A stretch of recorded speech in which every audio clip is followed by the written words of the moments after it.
자, 이 시간 주가 주신 말씀 함께 보도록 하겠습니다. 마태복음 18장 15절로 20절의 말씀인데요. 마태복음 18장 15절로 20절의 말씀, 저와 함께 합독해서 봉독해 올려 보겠습니다. 마태복음 18장 15절로 20절입니다. 자, 함께 읽겠습니다. 시작. 내 형제가 죄를 범하거든 가서 너와 그 사람과만 상대하여 권고하라.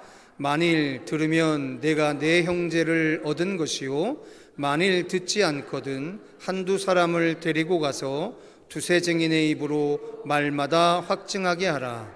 만일 그들의 말도 듣지 않거든 교회에 말하고, 교회의 말도 듣지 않거든 이방인과 세리와 같이 여기라. 진실로 너희에게 이르노니 무엇이든지 너희가 땅에서 매면 하늘에서도 매일 것이요, 무엇이든지 땅에서 풀면 하늘에서도 풀리리라. 진실로 다시 너희에게 이르노니 너희 중에 두 사람이 땅에서 합심하여 무엇이든지 구하면 하늘에 계신 내 아버지께서 그들을 위하여 이루게 하시리라. 두세 사람이 내 이름으로 모인 곳에는 나도 그들 중에 있느니라. 아멘. 오렌지 군단이라고 칭찬받는 세계적인 축구 강국의 나라가 있습니다. 네덜란드죠. 네. 오늘 이렇게 찬양하러 서시는데 그 영적인 강국이 된 느낌이 들었습니다. 네.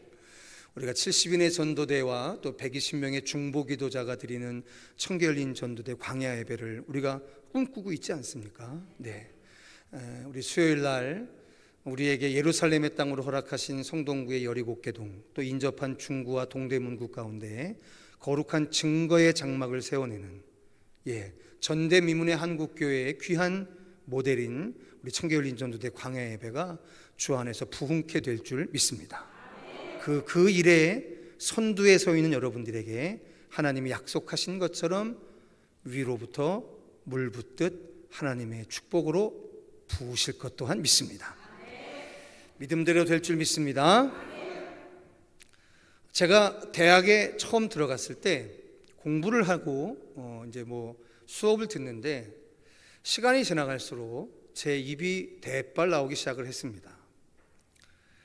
대학에 들어오기 직전까지만 해도 고등학교 때까지는 제가 배웠던 모든 교육이 그런 내용이었었습니다. 요게 맞고 요게 틀리다. 그래서 시험 문제가 나오면 맞는 여기에다가 마킹을 해서 점수를 잘 받아라, 이거였었습니다. 근데 대학에 들어갔더니 제가 고등학교 때까지 이것이 맞고 이것이 틀리다라고 가르쳐 줬던 모든 것들이 대학 가서는 이상하게 가르쳐 주시는 거예요.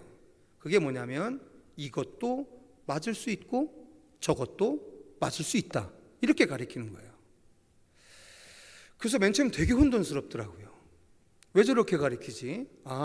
교수님이 우리 고등학교 때 선생님처럼 자세히 모르시는구나, 맨 처음에 그렇게 생각했습니다. 그런데 저도 도서관에서 책을 보고 이렇게 저렇게 토론도 하고 학년이 높아갈수록 저도 어느 순간서부터인가 제 입버릇에 이런 말이 생겨나기 시작한 거예요. 그것도 옳고 이것도 옳고 저것도 옳고, 이런 말을 하고 있는 거예요. 나쁘게 보면 회색주의자가 돼가는 것 같고, 옳고 그런 것도 분명하지 않고 이것도 옳을 수 있고 저걸 또 옳을 수 있다라고 하는 사람으로 변모하여지는 것 같아서 조금 갸우뚱했었습니다. 그런데 시간이 지나가면서 저는 알았습니다. 인생이라고 하는 게 옳음과 그름, 그리고 맞는 것과 틀린 것이 우리가 생각하고 기대하는 것처럼 명확하게 선이 그어져 있는 것이 아니라 이 사이에서 우리가 평생을 걸어가며 그 옳고 그름을 내가 확인해 나가는 과정이 인생이구나 라는 사실을 알게 됐습니다. 우리가 지금 새벽에 어렵게 하나님의 계시, 그러니까 하나님이 열어주시는 만큼 예레미야 애가서를 가지고 함께 나누고 있는데요. 여러분, 예레미야 애가 5장 맨 끝 구절이 혹시 뭔지 아십니까? 모르시죠? 예레미야 애가의 맨 끝 구절이 뭐냐면, 예레미야는 하나님이 약속하신 것이 이스라엘의 패망으로 다 실현됐다라고 하는 것을 본 사람이잖아요. 그런데 확실히 하나님이 살아계신 걸 확인한 사람이잖아요. 왜냐하면 자기가 하고 싶지 않은 일을 하나님이 시켜서 40년 동안 했고 그 일이 성취됐으니까, 성취된 그 일 때문에 너무 슬퍼서 예레미야 애가까지 썼으니까, 예레미야는 분명하게 하나님이 살아계시다라고 한 것을 안 사람 아니겠습니까? 그런데 예레미야 애가의 맨 끝 구절은 뭐냐면, 주님 어떻게 하시려고 합니까? 그렇게 끝이 나요. 그런 거 보면 인생이라고 하는 것이 무엇이 옳고 그르다라고 하는 것을 분명하게 특정 짓고 살아갈 수 있는 것은 아닌 것 같아요. 다만, 그러면 목사님, 어떤 걸 진리라고 생각하면서 따라가야 합니까? 어떤 것이 옳은 것이다라고 생각하며 따라가야 합니까? 라고 하는 질문이 있을 수 있겠지만, 여러분, 그거 다 초등학생들의 질문들이에요. 사시다 보면 굳이 누군가의 확언된 언어로 딱 정리해 주지 않아도 이것이 옳다라고 어느 한 지점에서 만나는 부분이 있습니다. 그 지점에 우리들이 지금 만나 있는 거거든요. 세상에서 보면 미련하기 짝이 없는 인생들이거든요, 우리가. 그리고 여러분, 세상에 우리가 어떤 사람들인데요, 이런 색깔을 입고 우리가 밖에 돌아다닌다고 생각해 보십시오. 더더군다나 청계 열린 교회를 쓰고, 아이고. 그런데 그 유치한 짓을 우리가 지금 아무렇지도 않게 하고 있잖아요. 누가 강요하지 않았습니다. 누가 강압하고 강제하지 않았습니다. 우리는 꽤 오랜 시간을 통해서 하나님의 성령께서 우리를 이곳으로 한 걸음 한 걸음 맞닿아오게 해주신 거죠. 제가 왜 이렇게 거창하게 뜬금없이 마태복음 18장 15절에서 20절의 말씀을 읽고 이런 말씀을 드리느냐, 이런 거거든요. 여러분, 마태복음 7장 산상수훈에서 예수님이 이런 얘기 하신 적이 있습니다. 비판을 받지 아니하려거든 비판하지 말라, 그런 얘기 하셨어요. 그래서 우리는 기억하시는 것처럼 주일 예배 때마다 회개 기도하는 그 회개 기도의 세 가지 항목 중에 하나가 바로 뭐냐면, 내 눈에 들보는 알아차리지도 못하고 남의 눈에 티끌만 보는 그런 걸 우리가 회개하는 그런 우리 인생들 아니겠습니까? 우리는 산상수훈에서 예수께서 가르쳐 주셨던 이 말씀을 아주 늘 기억하고 있습니다. 그래서 함부로 비판하지 않습니다, 그리스도인들은. 그런데 오늘 마태복음 18장 15절에서 20절은 뭘 얘기하냐면, 내 형제가 죄를 범하였거든 하면서 네 가지 단계의 일을 이야기하시니, 이게 비판하지 말라라고 하는 예수의 말씀을 따르는 것이 맞는 건지, 아니면 형제가 범죄하였을 때 이 네 가지의 과정을 통해서 어떠한 절차를 밟아나가는 것이 맞을지, 이게 헷갈리거든요. 그래서 아이들은 그럽니다. 둘 중에 뭐가 옳은지 하나만 가르쳐 주십시오라고 이야기를 해요. 그런데 인생이라는 게, 교회라는 게 두 가지 중에 무엇만이 절대적으로 우리 인생에 일어나는 일입니다라고 이야기할 수가 없어요, 사실은. 누구보다도 우리 인생의 그 모호함을 예수께서는 잘 알고 계십니다. 자, 그러한 전제를 가지고 오늘 만일 교회 안에서 내 형제가 죄를 범하게 되었을 때 네 가지의 단계를 걸치라고 하는 주님의 권면을 잠깐 볼 수 있었으면 좋겠습니다. 자, 먼저입니다. 우리 다 같이 15절의 말씀을 다시 한번 읽어보겠습니다. 시작. 내 형제가 죄를 범하거든 가서 너와 그 사람과만 상대하여 권고하라. 만일 들으면 내가 내 형제를 얻은 것이요. 요까지요. 네. 자, 만일 형제가 범죄했다고 합니다. 성도 여러분, 이게 어떤 범죄일까요? 이것을 요 15절만 놓고 판단을 하면 오해할 가능성이 큽니다.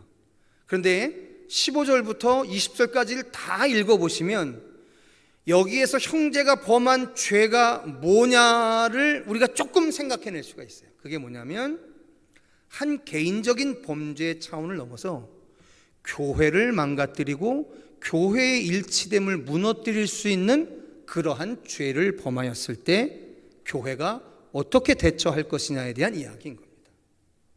그 첫 번째가 바로 뭐냐면 한 사람이 가서 그 형제에게 권고하라고 하는 이야기입니다. 그래서 만일 들으면 너무 좋은 일이고요. 만일 듣지 않으면 그 다음 단계를 하라고 하는 거죠. 자, 들으면 최상입니다. 예, 들으면 최상입니다. 그리고 만약 이게 왜 맨 처음에 혼자만 가야 되냐면 그 사람이 우리가 죄를 범하였다라고 생각했던 그 판단이 잘못될 수도 있거든요. 그렇기 때문에 많은 사람들이 안 상태에서 누구 하나가 가게 되면 그 여파가 생기게 되는 거죠.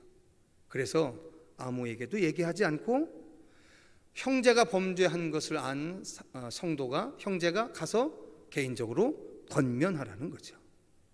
그래서 만약에 듣지 않으면 어쩔 수 없고, 들으면 너무 좋은 거고 듣지 아니하면 다음 단계를 하라고 합니다. 두 번째 거 합니다. 16절입니다. 두 번째 단계입니다. 시작. 만일 듣지 않거든 한두 사람을 데리고 가서 두세 증인의 입으로 말마다 확증하게 하라. 이렇게 합니다. 자, 두 번째 단계는 뭐냐면 이제 개인적으로 가서 권면을 했는데 듣지 않으니까 이제는 두세 사람을 데리고 가랍니다. 요 이유가 뭐죠?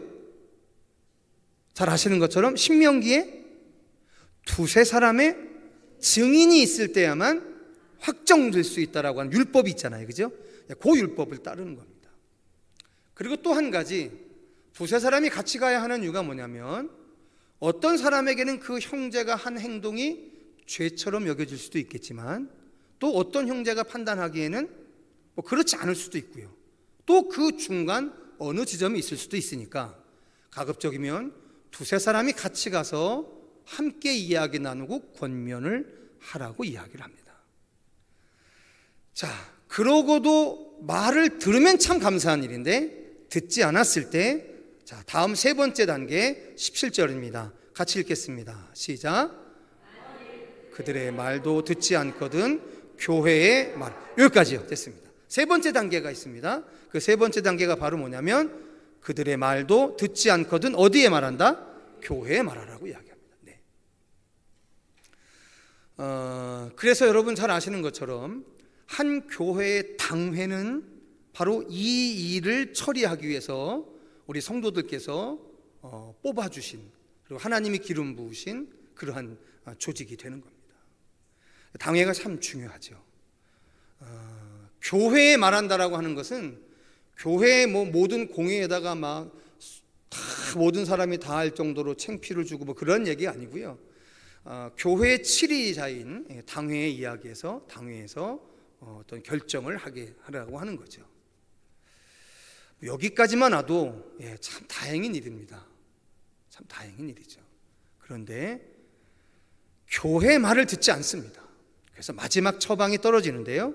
우리 다 같이 17절의 말씀 마지막 처음부터 끝까지 다시 한번 읽겠습니다. 시작. 만일 그들의 말도 듣지 않거든 교회의 말하고 교회의 말도 듣지 않거든 이방인과 세리와 같이 여기라, 이렇게 되어 있습니다. 자, 여기까지 이제 우리가 다 봤습니다. 제가 이렇게 담담하게 우리 성도들과 15절부터 17절까지 읽어간 이유는, 성도 여러분, 우리가 말씀이라고 하는 것이 문단의 단위로 읽어야 그 한 구절 한 구절이 궁극적으로 어디를 지향하고 있는지를 판단을 할 수가 있는 거죠. 그 문장 하나만 딱 놓고 보면 이방인과 세리처럼 여겨라 라고 끝나는 거죠, 그냥. 그런데 우리가 성경을 가급적이면 그 절이 쓰여져 있는 한 문단 안에서 그 절을 봐야 하고, 더 가능하다고 한다면 그거보다 더 확대된 한 장 안에서 봐야 하고, 허락이 된다면 그 책 전체 안에서 봐야 하고, 더 가능하다면 성경 전체의 이야기 안에서 그 이야기가 위치하는 바를 찾아야만 그 말이 우리에게 오늘 의미하는 바를 정확하게 알 수 있는 거죠. 자, 성도 여러분, 이상하지 않습니까? 지금 우리는 다음 주에 요 다음 구절 21절부터 35절까지 무슨 얘기를 듣게 되냐면, 형제가 죄를 짓거든 70번에 7번이라도 용서하라고 하는 이야기를 듣거든요. 그리고 이게 헷갈리는 거죠. 이게 지금 어떻게 하라는 건지 진짜 모르겠는 거예요, 우리가. 이걸 진짜 내쫓으라는 건지, 그러면 뭐 70번을 7번씩 용서하라는 얘기는 또 뭐고, 내 형제를 내 몸과 같이 사랑하라고 하는 이야기는 뭐고, 이게 우리가 이 경계 안에서 되게 사실 헷갈리거든요. 자, 이제 예수님의 본심을 조금 18절, 19절, 20절을 통해서 알아보려고 하는데요. 먼저 18절부터 읽겠습니다. 시작. 진실로 너희에게 이르노니 무엇이든지 너희가 땅에서 매면 하늘에서도 매일 것이요 무엇이든지 땅에서 풀면 하늘에서도 풀리리라. 성도 여러분, 어디서 들어보셨던 이야기입니까? 예수님이 어디서 이 이야기를 하셨던가요? 기억 안 나시나요? 네. 기억나시는 것 같은데 이게 표현이 잘 안 되시는 거예요. 다 기억하시는 것 같은데, 어디서 이 이야기를 예수께서 하시죠? 베드로가 주는 그리스도시요 살아계신 하나님의 아들입니다라고 하는 것을 가이사랴 빌립보에서 판성전 앞에서 고백했을 때 주님이 베드로를 축복하면서 하셨던 얘기잖아요. 성도 여러분, 제가 돌아오는 부활주일날 사도행전 8장의 말씀 빌립 집사님의 이야기를 가지고 이런 이야기를 하고 싶어요.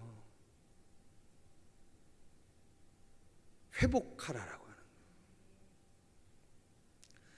하는, 성서에 분명히 기록되어져 지금까지 전해지고 있는 것처럼 사도들이 기도와 말씀에 전념하기 위해서 주님께서 세우셨던 교회가 세웠던 7명의 집사님들이 어떠한 사람들이었는지에 대한 사도행전 6장, 7장, 8장의 기록을 보면 오늘 처음서부터 이 땅에 집사라고 하는 평신도 지도자들이 어떠한 존재였냐라고 하는 사실이 아주 명확하게 드러나 있습니다.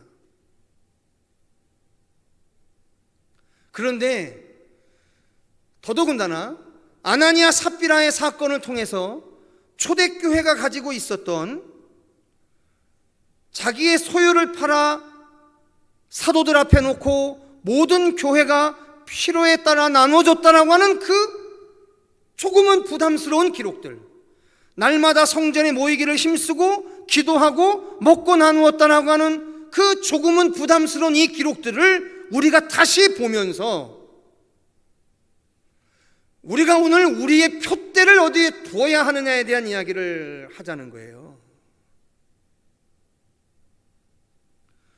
여러분, 주일도 지키기 어려운데 지금 여기 앉아 계시는 분 중에 3분의 2가 오늘 새벽 5시부터 나와갖고 오늘 저녁 지금 8시까지 계시는 분들이거든요.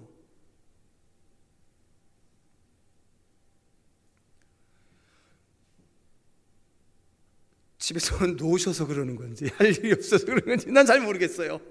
그런데 그게 다 아닌 거 저는 알고 있거든요.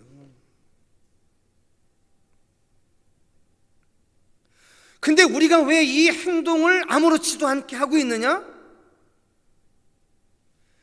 제 얼굴이 잘생겨서 여러분들이 아침, 점심, 저녁으로 보러 오는 게 아니잖아요. 교회에서 아침, 점심, 저녁 세상에 호텔 뷔페처럼 찾아줘서 그거 드시려고 오시는 것도 아니잖아요. 이게 참 묘합니다.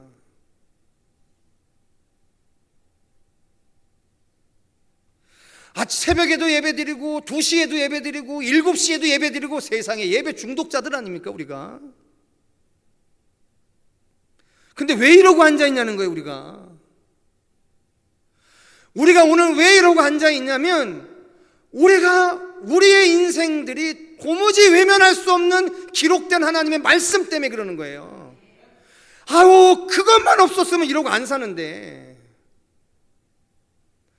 나 그것만 했으면 저 인천 청라에서 전철 타고 여기까지 와, 이거 우리 권사님 이거 끝나고 또 어떻게 거기까지 가냐고. 난 진짜 아주 난 주일마다 우리 90세가 다 된 우리 김옥희 권사님 이거 앞에 밀고서 교회 오시는 거 보면 난 진짜 막 가슴이 철렁철렁해요 그냥.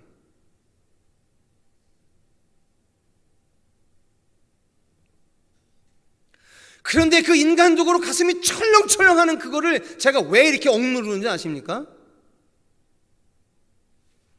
성령이 하는 일이라. 제가 아무리 목사 할아버지가 돼도 그걸 어떻게 오지 말라 그만하라 합니까? 우리 대장님부터 시작해서 여기 지금 멀쩡한 신양반들이 누가 계서 다 허리 아프고 다리 아프고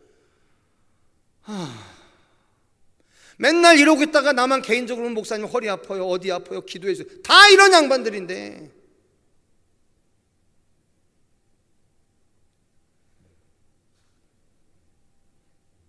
근데 성도 여러분, 이게 말이에요, 우리가 지금 잊고 있는 게 하나가 있다니까요.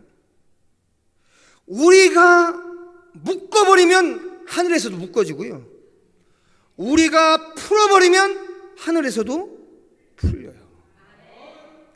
우리가 얼마나 대단한 권한을 위임받은 인생들이냐면 우리가 묶고 풀 수 있는 권한을 가지고 있다니까요.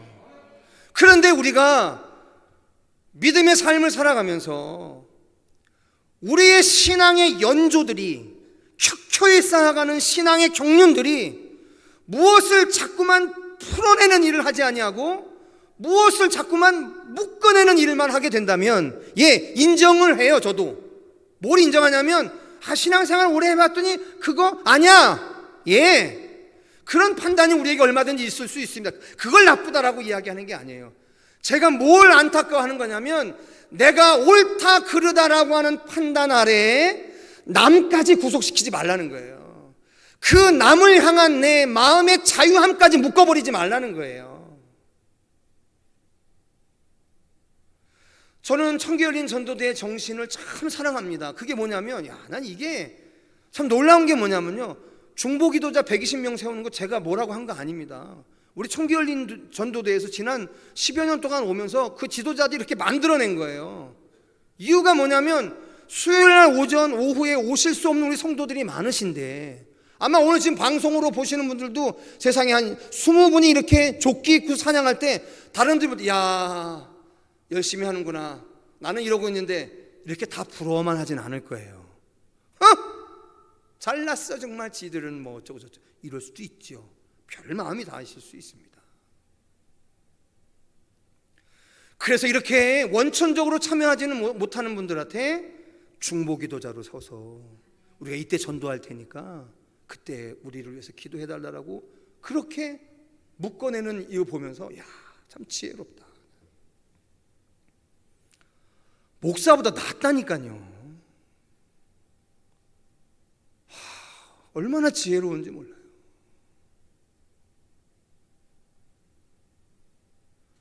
성도 여러분, 우리는 자꾸만 풀어내야 하는 존재들이잖아요. 자꾸만 풀어줘야 돼요. 맞듣지 않은 게 있죠. 그런데 만약에 우리가 묶잖아요. 나도 안 되고 그 사람도 안 되고 그래요.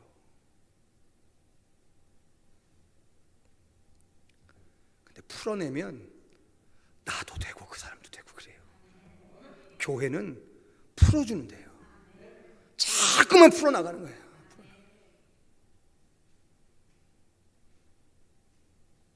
근데 그게 우리에게 있답니다. 교회가 만들어지면서 온갖 사람들이 다 모였었을 텐데 거기에서 옳다, 그르다, 낫다, 모자라다 라고 하는 평가나 판단들이 얼마나 난무했겠습니까? 베드로의 설교 한 번에 3,000명이 모여들었습니다. 5,000명이 모여들었습니다. 그 사람들이 날마다 모여갖고서 밥을 먹었습니다. 여러분 생각해 보세요. 얼마나 많은 혼돈이 있었겠습니까?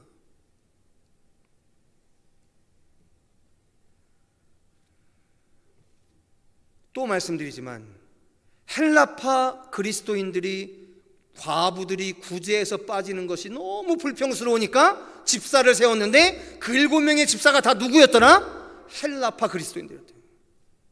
문제를 제기하는 사람들한테 문제 해결의 주도권을 줘버린 거예요. 그냥 교회가. 네가 뭘 한다고 꾸짖지 않아요. 그랬더니 그 사람들이 문제를 해결하는 것뿐만 아니라 뭘 하더라? 스데반 집사님이 복음을 전하다가 돌에 맞아 죽어요. 돌에 맞아 죽는 그 현장 앞에서 스데반 집사님은 열려진 하늘의 문을 보고 하나님 보좌 우편에 예수 그리스도가 떡하니 우리를 위하여 중보하시는 영광의 모습을 보고 뭐라고 하시냐면 이들의 죄를 용서하여 달라고. 이들은 이들이 하는 일이 뭔지를 모른다고. 그러니 용서해 달라고. 그렇게 예수님의 마지막 모습 그대로 죽음을 당합니다. 여러분, 제가요 평신도로 있었을 때 제 모교회 떠나오는데 이제 신학대학원 들어가는데 그때 모교회가 건축을 했어요. 뭐 우리 교회보다 한 10배 이상 큰 교회니까. 근데 저 지금도 기억납니다. 이 장의자 하나가 25만 원이었어요. 제가 신학대학 딱 들어가는데 서울신학대학원 들어가서 교단이 바뀌었잖아요. 전 감리교 있어요. 성결교 가니까. 그러니까 이제 뭐 2번 다시 우리 담임 목사님 못 뵈니까. 근데 그때 이제 우리 보배가 낳기 전이니까요. 그때 우리 재산을 다 털었더니 딱 100만 원 있더라고요. 그래서 25만 원 4개 100만 원 딱 헌금하고서 그 교회를 떠나면서 목사님한테 목사님 이제 떠나겠습니다. 왜 성결교로 가냐? 가다 보니까 거기 갔습니다. 잘 가라. 그래서 이제 갔어요. 그때 저희 아내 저희 뒤에 앉아있지만 저하고 저희 아내 참 많이 울었습니다. 하나님이 돈 그렇게 주실 때 맨 어떤 짓 하다가 이제 다 잃어버리니까 왜 그렇게 하나님한테 드리고 싶은지. 근데 드릴 게 없어요. 그래서 그때요 제가 하나님 저에게 뭐 제가 목회자로 사니까 뭐 제가 돈을 많이 벌 수 있는 기회는 없겠지만 만일 기회를 주신다고 한다면 이때 내가 흘렸던 눈물을 반드시 은혜로 갚고 싶습니다. 그랬어요. 그러다가 우리 교회에서 제가 건축한 거 아닙니까? 그래서 그때 제가 하나님한테 드릴 수 있었던 거에 200배 넘는 돈을 작정하고 헌금하고 있습니다.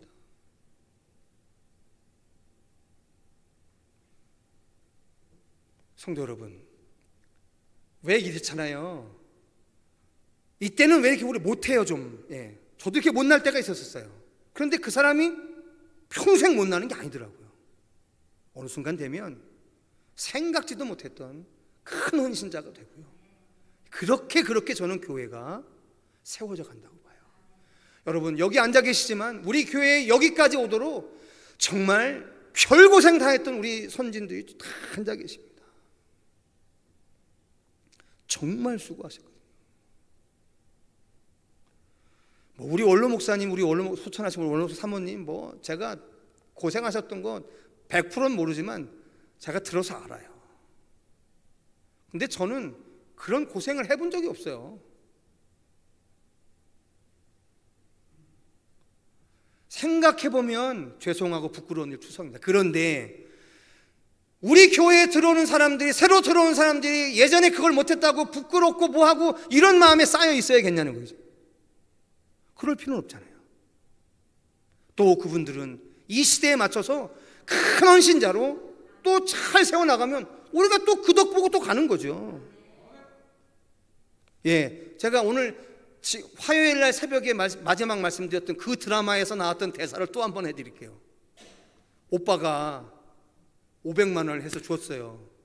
근데 자존심 상한 과부 여동생이 오빠 나 못 받아 이렇게 된 거죠. 그랬더니 오빠가 딱 하는 소리가, 야, 나도 가게에서 쓰러져 갖고서 동네 그 친구분이 그걸 보고 술 마시러 왔다가 그걸 보고 병원에 안 옮겨놨으면 나 죽을 뻔하지 않았냐고. 근데 나 어느 순간 되면 갚을 거라고. 야, 인생이라는 게 어느 때는 빚주고 살다가 어느 때는 또 남 도와주고 살고 그런 거지. 뭘 이렇게 까탈스럽게 구냐. 이렇게 막 채근하는 장면이 있어요. 얘기 들어보니까 맞더라니까요. 저도 늘 밥 먹으러 가갖고서 밥값 안 내려고 끈 묶고 있을 때가 있었어요. 그래서 지금은요, 언제든지 제가 밥을 삽니다. 돈이 많아서가 아니에요.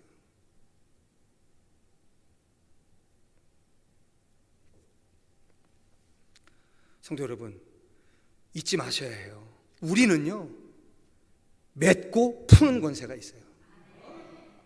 어떻게 활용하실래요? 묶는 데만 사용하시다 가실래요? 풀다가 가세요. 네. 그러면 여러분들도 풀리고 그들도 풀리고 교회도 풀리고 민족도 풀리고 우리가 살아가는 세대도 풀리게 될 줄 믿습니다. 자, 그리고 19절 20절 마지막 읽겠습니다. 시작. 진실로 다시 너희에게 이르노니 너희 중에 두 사람이 땅에서 합심하여 무엇이든지 구하면 하늘에 계신 내 아버지께서 그들을 위하여 이루게 하시리라. 두세 사람이 내 이름으로 모인 곳에는 나도 그들 중에 있느니라. 아멘. 자, 이제 이 문단 마지막을 보면서 다시 15, 16, 17절의 내용을 다시 생각하는 거예요. 이게 뭐냐? 형제가 죄를 범하거든 맨 처음엔 한 사람이 찾아가서 권면하고, 안 되면 두세 사람이 찾아가서 권면하고, 안 되면 교회에 고발하고, 안 되면 이방인과 세리처럼 여겨라. 이 권면의 맨 마지막 정신이 바로 뭐냐면 이런 거라는 거예요. 두세 사람이 땅에서 합심하여 무엇이든지 구하면 하늘에 계신 내 아버지께서 그들을 위하여 이루게 하시리라 라고 하는 거예요. 세상의 죄악에 물들어 있는 사람을 정죄하느라 분주하였던 우리의 인생에 대해 지금 주님이 뭐라고 얘기하시냐면 정죄하는 데 인생을 낭비하지 말라는 거예요. 그를 질타하고 내쫓고 정죄하는 데 인생을 낭비하지 말라는 거예요. 왜 그렇게 미련하게 사냐는 거예요. 예수를 몰랐을 때, 예수의 십자가 삶을 몰랐을 때, 예수의 십자가의 삶이 주는 거룩한 능력을 확인하지 못했을 때는 그렇게 사는 게 인지상정이지만, 예수 알고 예수의 영이 너희 안에 들어왔을 때 그러지 말라는 거예요. 그런 일을 보거든 두세 사람이 모여서 뭐 하라는 거예요? 합심하여 기도하라는 거예요. 기도하라는 거예요. 그를 묶고 있는 죄악의 권세가 풀리도록 기도하라는 거예요. 그러면 하나님이 그들을 위해서 그 일을 행할 것이다라고요. 형제에 대한 정죄의 권한을 누구에게 넘기는 거예요? 하나님에게 넘기는 거예요. 하나님.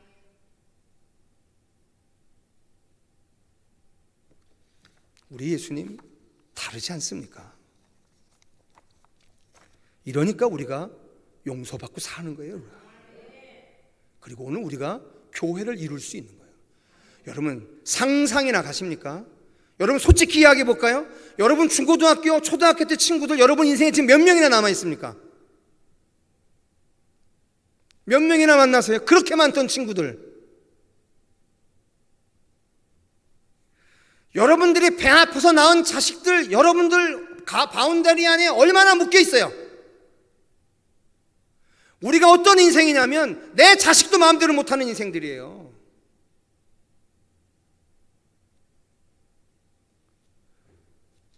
누굴 탓하고 누굴 원망하고 뭐하러 이러고 사냐고요. 그러려니 기도하고 살으라. 그들을 위해서 이루신다잖아요. 그럼 그 사람만을 위해서 이루시겠어요?